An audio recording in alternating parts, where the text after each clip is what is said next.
Hello, everyone. I hope you're having a wonderful Monday so far. My name is Heather Owen, and I am the data librarian for the University of Rochester River Campus Libraries. And I am joined today by Matthew Marner, the data curator, and Kristen Totleben, open publishing librarian. And today we are giving a webinar called Sharing Your Research Data, URRR, and Other Repositories. Before we get started, we wanted to remind you that this is actually part of a series of webinars called the Data Management and Sharing Webinar Series. This is a series of 7 different webinars on a variety of different tools you have available to you for free here at the University of Rochester. I shared the link to our webpage in the chat, so please feel free to visit our webpage to learn more about their other webinars and to register for them if you are interested. So first on the agenda is focused on where should you share your data.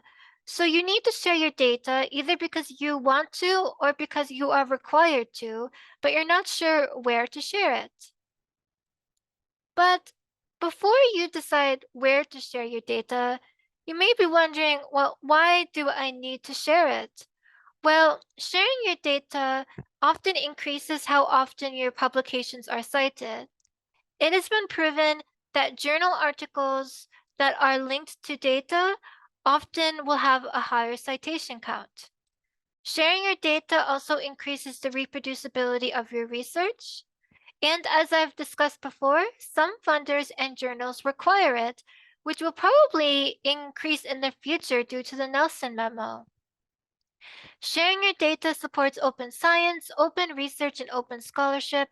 And by sharing your data, you can link to it on your ORCID, your CV, and on all of your publications. So really, the better question isn't why you should share your data, but why shouldn't you? So now that we've discussed that, let's move on to where you should share your data.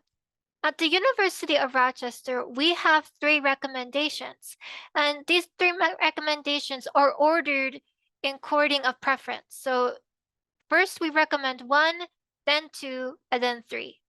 So our first recommendation is you should share your data in a subject or domain-specific repository. If there is no subject-specific repository, we then recommend you share your data in the University of Rochester Research Repository, otherwise known as URRR. Finally, we then recommend you share your data in other generalist repositories.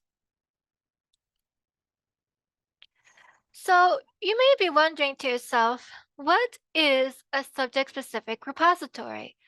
Well, a subject-specific repository, which is sometimes referred to as a domain-specific repository, is a repository which stores and shares data for a specific subject. However, not all subjects have a subject-specific repository available, unfortunately. I think this will change in the future as years go on. I think more and more subject-specific repositories will be created. It can be difficult to find a subject-specific repository, however. It sounds like it should be simple, but sometimes they're hidden quite well. We recommend that you talk to the people around you. Who else is sharing data in your field? Why don't you talk to them to find out where they are sharing it? You can read journal articles and other publications in your field to see where the data in those articles is being shared. Also, many funders have different recommendations for you on where you should share your data. So checking out what your funder recommends is also a good policy. If you are still having difficulty finding a subject-specific repository, you can reach out to your subject librarian and they would be very happy to help you.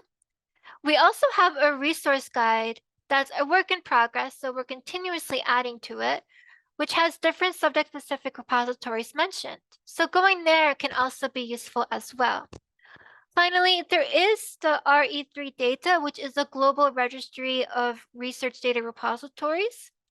So that's a good place to look. It's very, very long though. There are so many mentioned, that it can be a bit hard to sparse through. So you did all your research, you did all your looking, and unfortunately, there is no subject-specific repository. Well, in that case, that is when we would recommend you try the University of Rochester Research Repository, otherwise known as URRR. So what is URRR? It's a generalist repository, which means it has no discipline focus. It will accept data of all kinds. And it's the University of Rochester instance of Figshare.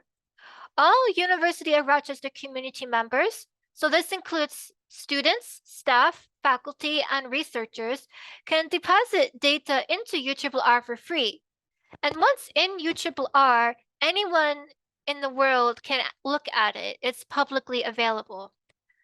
You can share data, but you can also share posters, articles, presentations, images, videos, and so on.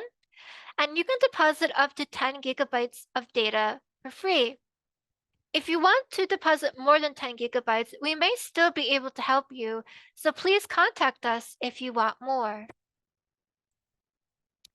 There are many benefits of using a URRR. One is you will automatically get a DOI. So a DOI stands for Digital Object Identifier, and it's basically like a permanent URL or handle that will never disappear. And once you have this DOI, you can share it in your publications, your ORCID, your CV, and so on. It makes your research outputs available to the public. And in URRR, you have the special benefit that you can reserve the DOI ahead of time and add it to your articles before the data goes live. So if you're worried about scooping, you can get the DOI and add it to your publications, which you share with your journal, before it goes live. Many funders and journals nowadays are starting to require you have a DOI for your data. Another cool thing about URRR is you can add an embargo. So with an embargo, you can control when your research outputs and data go live. So basically, you can set it so it will go live on a certain day. You can also create a private link to share your data with your publisher before it goes live or while it is still unpublished. So if you don't want your data to be publicly available, but you do want to share it with a few individuals, for example, maybe peer reviewers or your publisher, you can put it into Figshare. You do not publish it, and you can get that private link so only those few people are able to look at it. Another benefit of URRR is we have a curation service. So all data entered into URRR will undergo a curation process by the River Campus Libraries. And in fact, you have several people here today who do the curation service. I do it alongside Matthew and Kristen. So if you have any questions about that, please feel free to ask. We will work with you to ensure your data is of good quality and was submitted properly. This helps reduces the chance of mistakes, and it also increases the findability and accessibility of your data. As a University of Rochester community member, you also have free access to ICPSR. Here you can deposit and you can also find data, and it's focused on social and behavioral research. So those are your subject areas. You may want to look into ICPSR as well. After URRR, our third recommendation is you share your data in a different generalist repository. In general, there are 7 main generalist repositories we recommend. They're called Harvard Dataverse, Dryad, Figshare, which is what URRR is, Mendeley Data, OSF, Vivly, and Zenodo. These 7 generalist repositories are part of GRAY, the Generalist Repository Ecosystem Initiative, and they are all heavily regarded, so they are all trusted generalist repositories. If you want to learn more about them, we highly recommend you check out the Generalist Repository Comparison Chart. It's very detailed and in-depth, but it greatly breaks down the difference between the 7 different repositories. And I just wanted to share a little bit more information about a few of them: OSF, Zenodo, Mendeley Data, and Harvard Dataverse. These are just a short summary of how they summarize themselves. These are all free repositories.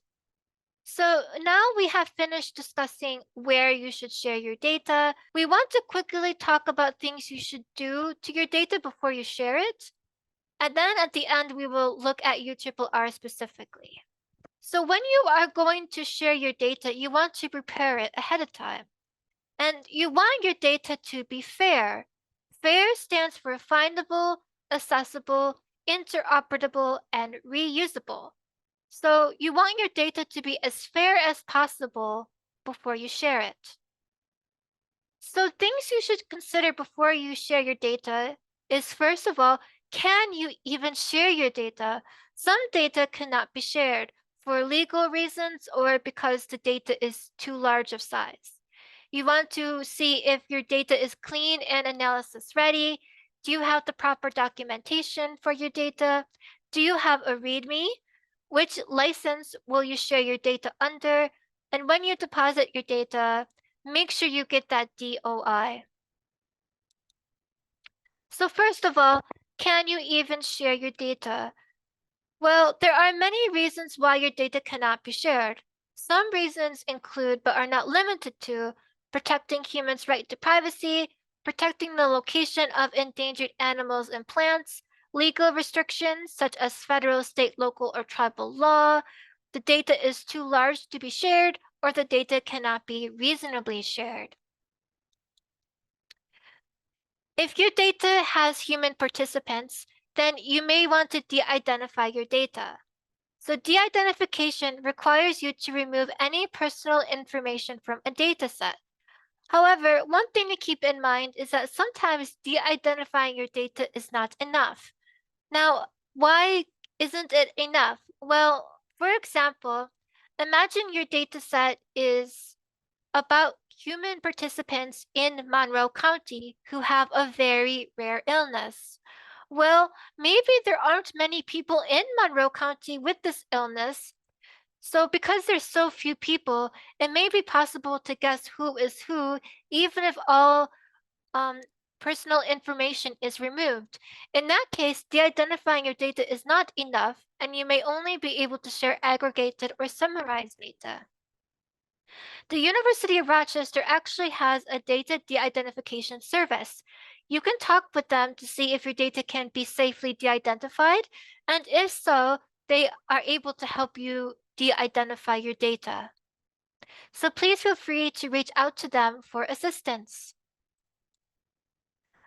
As I said before, sometimes you can't share your data because it's simply too large to share. So when you are choosing your repository, you want to see how much data you can share because different repositories have different limits. If your data is too large, then you may want to consider sharing only summarized or aggregated data. And within that data record, you can have a data availability statement to state how the user can access the full data set. Either link to it somewhere else or include your contact information. And maybe the data is just too large to be shared and it's not possible to summarize or aggregate it. In that case, you would want to create a metadata record in URRR. So this will create a record in URRR, but you will not have the data in URRR, but you will still get that DOI. And in that record, you can explain how users can access the data. If you need any assistance with this, please feel free to reach out to us with any questions you have. The next thing you want to do is you want to make sure your data is clean and ready to go. Now, according to what type of data you have, like a tabular data set or a collection of image files, there are different ways in which your data can be clean. Here's an example of a very dirty tabular data set. There are so many things wrong with it. For example, there are many inconsistencies. So for example, the country names are not consistent. USA is spelled differently. There's inconsistent uppercase and lowercase and inconsistent formats. Other problems include that the dataset is not rectangular. So to be rectangular, you want the first row to be the header row. If it's not the header row, then your data cannot be easily analyzed. It also has meaningless column names and unexplained null values. So this is the first step of cleaning the data. As you can see, it's very consistent now with how the names are spelled. USA is spelled the same all 4 times, and the date is also consistent. However, for your data to be clean and interoperable, you may also want to follow data standards. So a data standard is a documented agreement on representation, format, definition, structuring, tagging, transmission, manipulation, use, and management of data. A very long definition there. But data standards can be very useful for allowing for reusability and reproducibility. This is an example of following standards. So in country, you can see that they all have a 3-letter code. This is the ISO 3166 Alpha 3 standard. This standard, every single country in the world has a 3-letter code, and this allows for easier interoperability with other datasets that use that same standard. And for the date, we use the ISO 8601 standard, which states that dates should be written in the YYYY MMDD format. There are so many standards out there and they differ according to your discipline. So please feel free to check out our resource guide to learn more about different standards. We are continuing to add more disciplines and standards to this resource guide, so feel free to check back regularly to learn more about different standards. So maybe your data isn't a tabular data set. Maybe you have a collection of files, such as a collection of video or audio files. Well, those need to be clean as well. And the best way to keep these clean is to have a file naming convention. On the left, you can see just a huge mess. But on the right, you can see we're following a consistent pattern. So a file naming convention, otherwise known as an FNC, is a framework for naming one's files. So they describe what they contain and how they relate to other files. This is really important when it comes to sharing your work with others because it allows files to be easily found, and it also makes it easy to understand what each file is. It's also useful for you yourself. Are you ever trying to find your own file and you have no idea where it is? If you had a file naming convention, it may be easier to find your own files. This is an example of a file naming convention. This example uses water sample data. So the FNC is sample location underscore date underscore version number. Sample location is either Lake Erie or Lake Ontario, and I have a code here to describe which is which. The date is written in the YYYY MMDD format, and the version number will be VXX. So an example is ONT underscore 2022 August 18th underscore version 03.csv. So looking at this example, I know this water sample was taken at Lake Ontario on August 18th, 2022, and this is the 3rd version of that file. I don't even have to open this file to know what it means. You also want to think about file formats when you share your data because you want your data to be accessible 5 or 10 years from now. One example of a format that's no longer usable is VHS tapes, for example. When it comes to files, you want your file to be non-proprietary, open with documented standards, and common usage using standard character encodings and uncompressed. Some examples of preferred format choices include JPEG for image, TXT for text, zip for containers, or XML or CSV for databases. Now that we've finished talking about our files, let's move on to documentation. Documentation is the materials you should include with your data so it's understandable to strangers. A README is by far the most important documentation you have. If you are sharing your data, you should definitely share a README with it. So A README is usually the first file a reader will visit, and it normally includes a data file overview, sharing access information, methodology, and so on.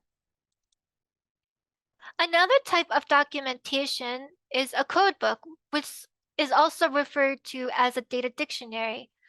A codebook is used to describe the contents and structure of a data collection. This can include variables, values, value labels, missing data, and so on. For some research projects, this information is simple enough that you can just share it in the README, but others require a separate codebook. An example of a codebook, if we're looking at tabular dataset, if you remember the dataset we looked at before with the author name, the country name, and the date, the codebook would describe what each of those columns meant. Now, alongside your documentation, you want to choose a license for your data. This will control how other people are able to use your data. There are many licenses out there.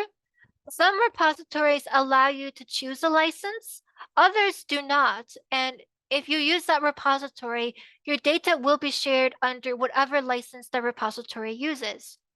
URRR does allow you to choose a license, and these are the licenses you can choose through URRR. If you have any difficulty choosing what license you want, please feel free to reach out to us, and we will be happy to help you. When you are sharing your data, you don't just want to share it into the void. You want to link it to everything. As I said before, in your articles, linking to your data will increase the citation counts for your article. But in your data record, you want to link to the article as well. You also want to link to any code you're using, your methodology, presentations, and your ORCID. By linking everything together, your data and your research will be much more findable.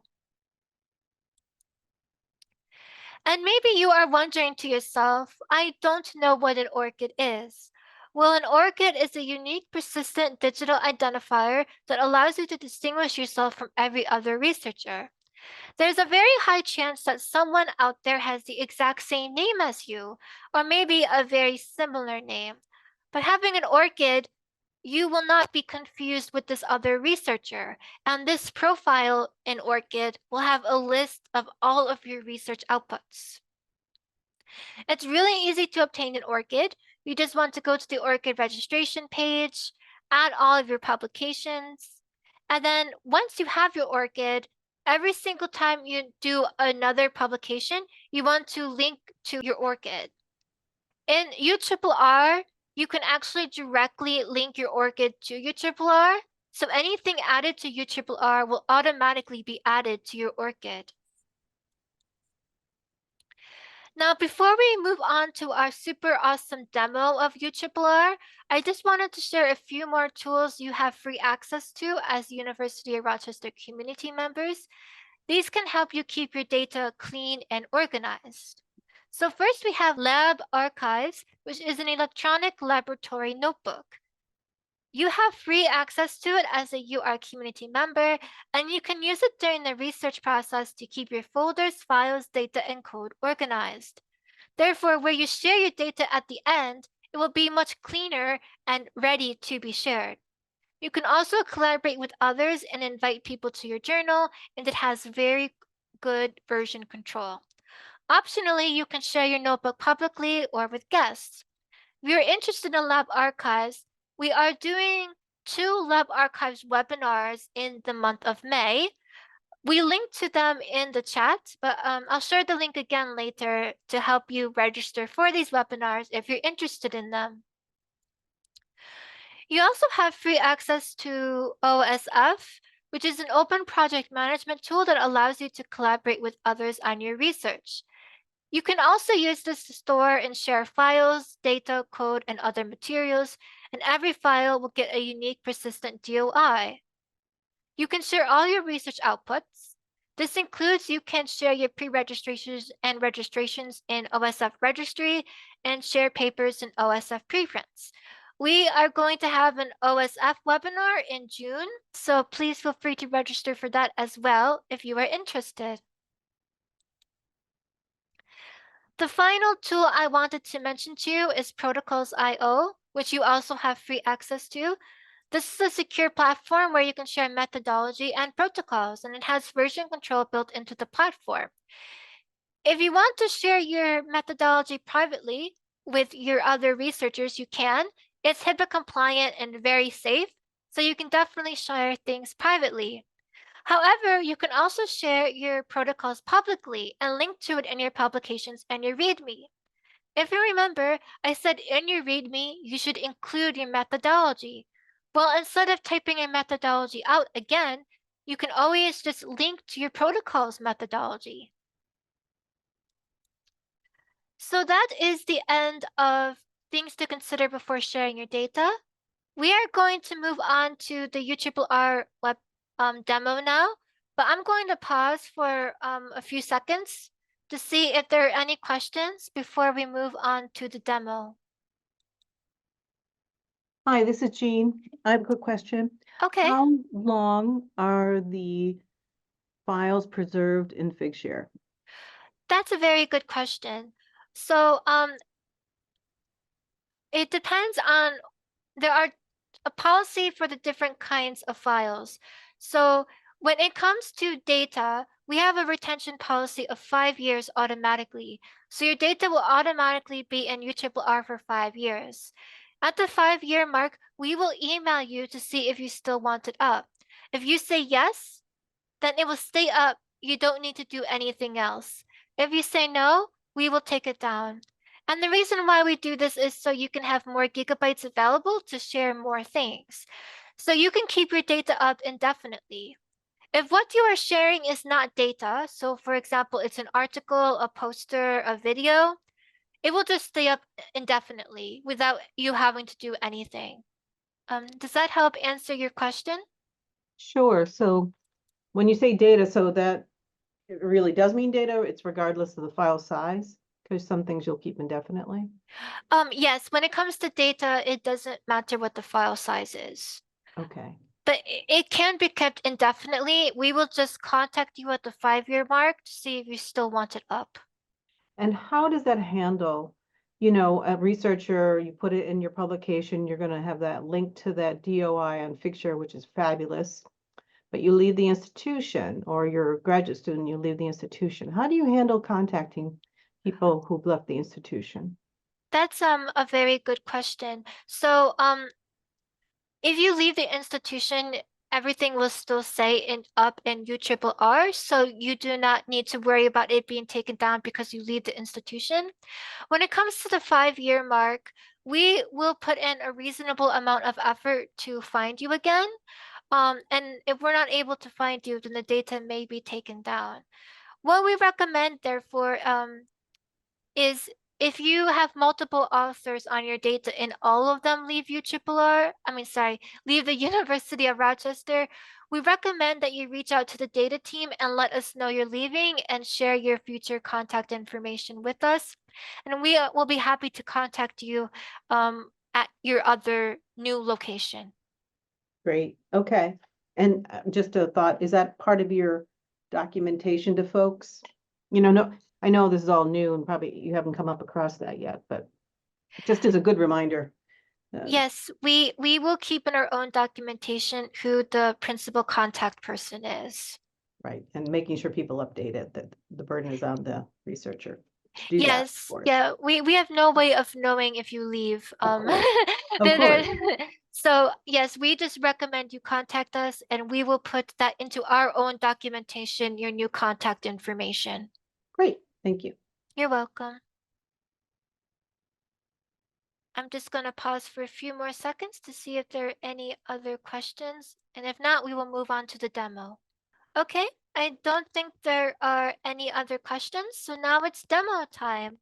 And my colleague Matthew is going to take charge of this demo. So I'm going to stop sharing my screen so he is able to share his screen. Hey folks, how's everybody doing today? So I'm going to give you a sort of quick and dirty overview of the University of Rochester Research Repository, or URRR. It is a multifaceted, complex system, and it's just not possible to go into every single nook and cranny and and detail of its functionality in just part of a webinar such as this. So I will just sort of kind of go through and show you how you can start uploading something, giving you some idea of what the submission interface looks like, what kind of metadata or descriptive information you would want to add to the record, and then what kind of contact you'll have with us after you've submitted something. And so this, as you can see, this is the homepage for URRR. If you see Rushery's tower there, you'll know that you're in the right place. And this is how items submitted are presented in C2 here in this sort of gallery format. So when you first log in, you don't need to have some sort of special login. You don't have to remember a new login account, password, all this stuff. Everything in URRR is through single sign-on using your university credentials. So we'll just sort of get started here. In the upper right of the page, you'll see this login link. Click that. And then you would log in just as you would in any other scenario.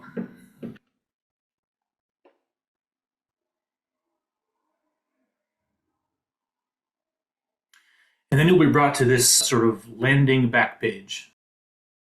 And it will show these 4 tabs here, your data, projects, collections, and your activity. And it will list here everything that you've submitted to your account. Also up here on the upper right, you'll see a little ID button. If you click that, it will show different things like your profile. Of course, I'm looking at this as an administrator, so you won't see all of these options. But the important thing here is the help button probably, and your profile, which if you click that, you'll be able to edit with your name, title, your field of interest, location, social media links if you really want to, and then maybe a little biographical information about yourself. You can also add publications, or probably more easily, you can also link this with your ORCID so that it will sort of autofill your publications, and whenever you submit something to the repository and it's approved, your ORCID will also automatically update. So let's just kind of go through and create a new item. You can either do that through this upload button here, or you can go down here to create a new item. And those other 3 tabs there are something I will reserve hopefully for a later webinar that can spend a lot more time going into all the details and features and functionalities of URRR. So you'll see here, this page is where you will start to enter your descriptive information for the item, where you'll upload files, and where you'll have options to enforce embargoes and manage identifiers and things like that. So first things first, let's go ahead and add some items. So you can either browse for files using your file browser in your system, or you can browse for entire folders, or you can literally just grab some things and drag them right here. You can also link to external files, or you can set something as a metadata only record, as Heather mentioned earlier. So I have here 3 files, which I think would sort of be somewhat representative of a data set, something with an image just for clarity, a README, and the actual tabular data set itself.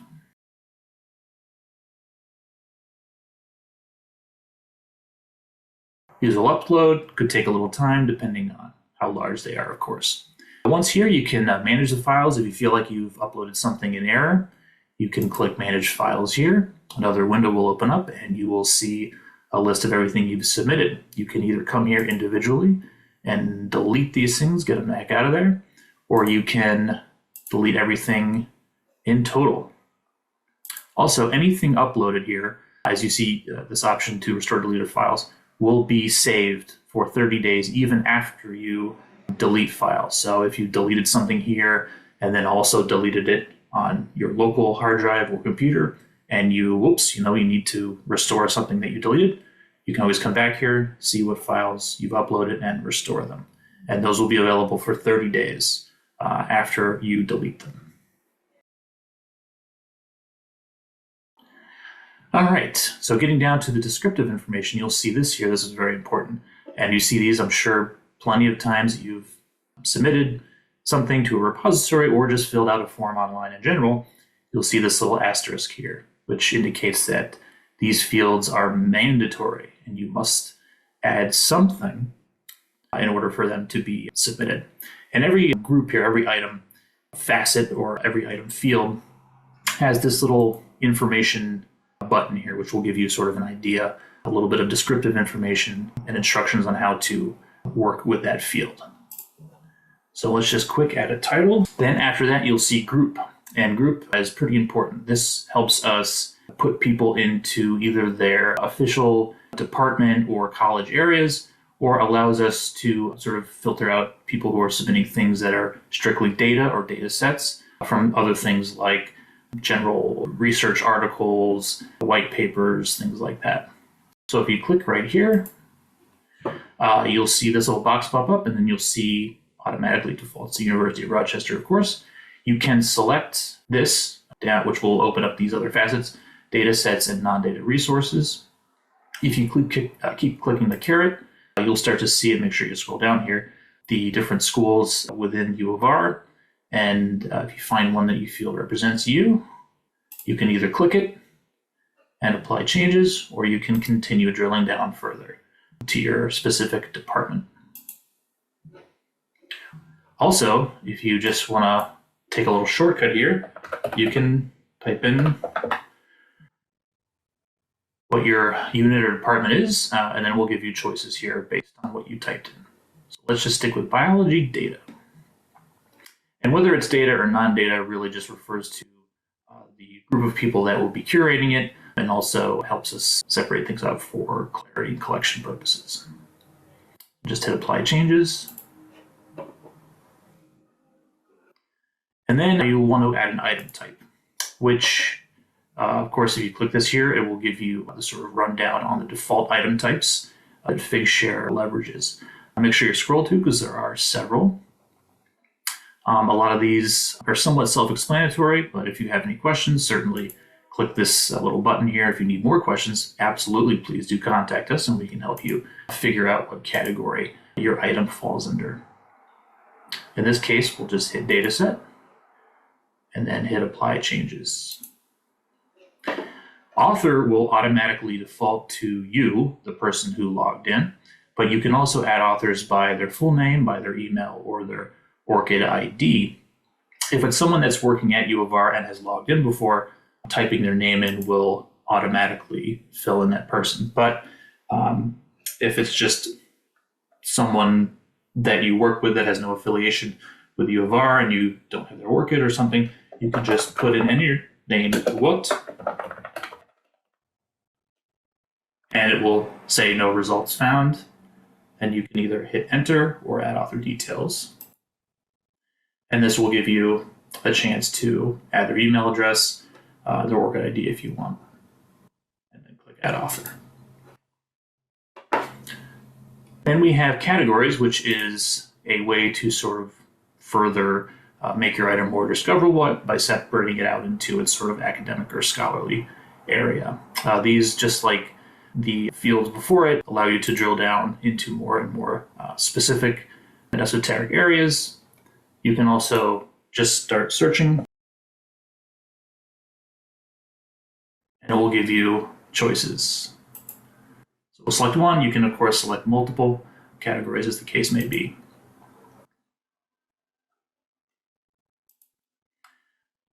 Then below it, we have keywords, another required field. This is another tool to help make your research more discoverable. You can add, of course, keywords that you just sort of think up ad hoc. We prefer if it's something maybe that's already established, or something maybe if you're submitting a journal article, maybe the keywords that you provided previously to your publisher or that were provided for you. But as you start to type, things will pop up. These are things that have already been used or things that already appear in Figshare. But you can, of course, use one that is not showing up here by not selecting one and just hitting enter. And then for description, this is just a very large text field that you can add pretty much anything you want in. Generally, we want you to reserve it as a space where you can include a more, in-depth description of the item, like you would sort of an abstract for an article, or in the case of a data set, you could add a chunk of your README file, something to give the specific item context and any other information that you think you might want. So for this purpose, I'm going to copy the research overview from this handy README that I used earlier. And then in here, and keep in mind too, when you paste something into Figshare, you want to just paste it as plain text so that we don't get any weird formatting issues or weird characters that we can't support. So next, this is the funding area. This is where you would add a funding source, which could be any number of things. You can just start searching by a grant.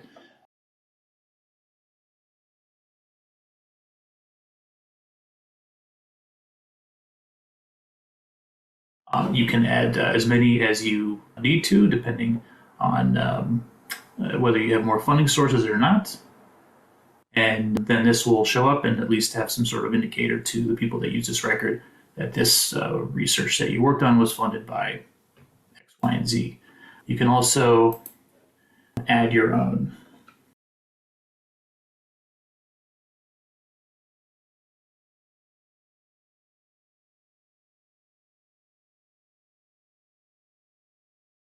And related materials would be another way to sort of help make your item more discoverable and also help people link out to maybe other research that you've done. And you can do this by adding some sort of identifier. That could be, like you see here, an identifier type. It could be a URL.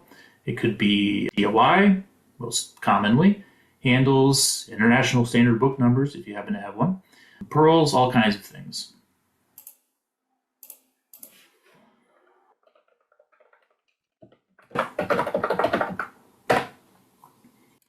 And you can give it a relation type here. Actually, you have to give it a relationship type here. And you could say, that this such and such URL maybe describes this research.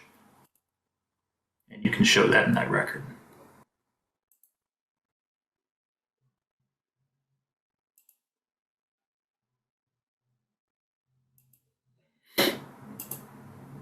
And then last, but certainly not least, you have to select your license. It's populated with all the Creative Commons licenses. Of course, if you click this here, this will link out to a Figshare help page about figuring out licenses. You can also speak to one of your friendly subject or data librarians to help shed some more light on what those are. And of course, we have our resource guides as well. And as shown by Heather before, we have all the typical Creative Commons licenses and of course, public domain dedications, and MIT and open data. And then of course over here, we have a series of item actions that you can use to enhance the usability or limit its usability. So for instance, here we have embargo, which if you want to, limit the accessibility or way in which something is accessed for a certain amount of time, you are of course free to do that. You can either select a period, a permanent embargo, or you can use a specific date. You can embargo only the files, which will make simply the files inaccessible, not downloadable, but will still have the metadata record or the descriptive record that we just filled out available for findability. Or you can also do the entire content of the record, including the data and the metadata. And then there are, of course, reasons here you can give for that, and that is entirely up to you. We will not question. You can also share with a private link. This is something sometimes useful if you want to share this with a specific person, your editor, another colleague, something like that.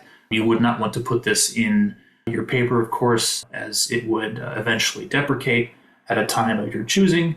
And then, of course, you can always come in here and you can disable links after you select them. And you can also add identifiers. You can reserve DOI so that while you're deciding how you want to embargo or not embargo, or when you want to release this item, you can make sure that a DOI has already been reserved. And then when you publish this, it will be quote unquote minted, as they say. And after that, it will be out in the world for all to see and use. But if you are unsure of how you want your item to be used or looked at, you can reserve one so that no one else will get it, and then you can share that as needed. Sometimes you might already have a DOI that's out in the world, and then you can use the pre-existing option here by entering your DOI, or if you have an HTL or a handle, you can add that in here as well. And of course, there's another little handy link here that takes you to Figshare's knowledge base, which will tell you all about persistent identifiers. And so finally, you might want to preview your item to see how it will look in context. Before you do, though, make sure you hit Save Changes. That way, it will update all the information you've already added. And then you can hit Preview Item. And here you'll see what your item will look like in the context of URRR and how people will be able to interact with it. So you see we've got the tabular data here. We've got a handy little line graph, and we've got the README file. And then all the information that you added before. As you can see, my name is highlighted because I'm in the URRR or the U of R system. Of course, poor Chester is not, so you won't be able to click on this, but at least Chester has been recognized appropriately. You'll also see these, your categories and your keywords will be clickable and will link you to other things within the URRR Figshare instance that also have those same categories and keywords. And there's our random fundirex down at the bottom. You'll also be able to download all files as a zip package and share via a few different social media options. You can also see things as a list.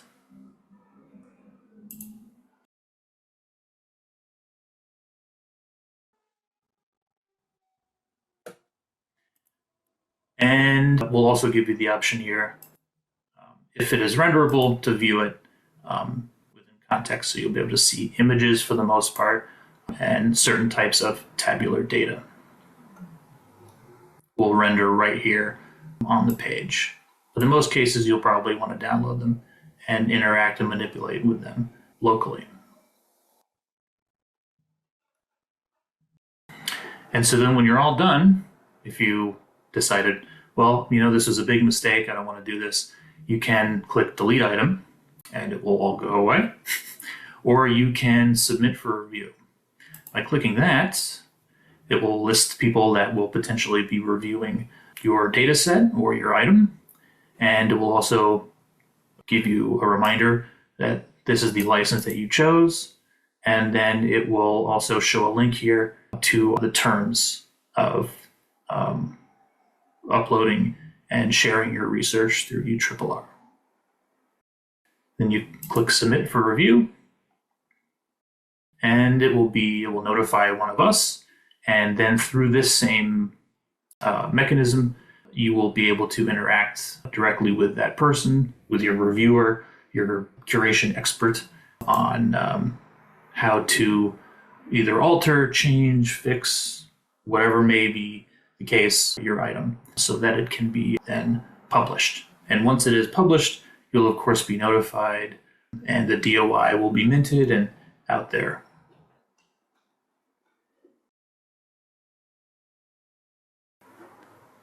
So that is a sort of quick and dirty demo of URRR.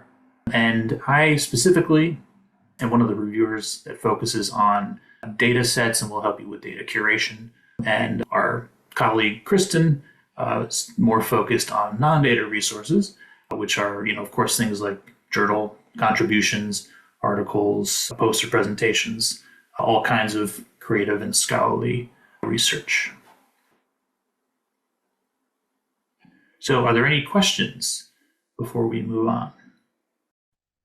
Does anybody want to make their account if you haven't already while we're here?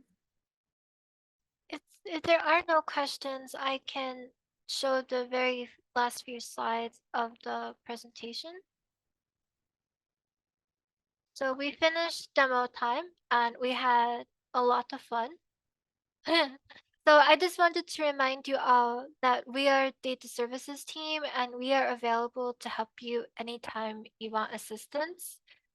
Please feel free to reach out to us if you have any questions. And especially we are here to help you on using URRR. And I just wanted to show our cute little flyer here, just highlighting some of the great things about URRR. Once again, this is part of the Data Management and Sharing webinar series. Please feel free to register for any of our other webinars if you are interested. We included a link to our webpage in the chat. And we would really, really appreciate it if you would please fill out our survey. It should only take a few minutes and it will help us create better data programming in the future. So we will share slides with everyone who registered today. And I just wanted to let you all know that in our slides, we actually have an appendix with step-on-step advice on how to use URRR. So kind of like a guide that may help you in the future if you do want to use URRR. So that's really the end of today's presentation. And in these last 3 minutes, we will pause to see if there are any questions.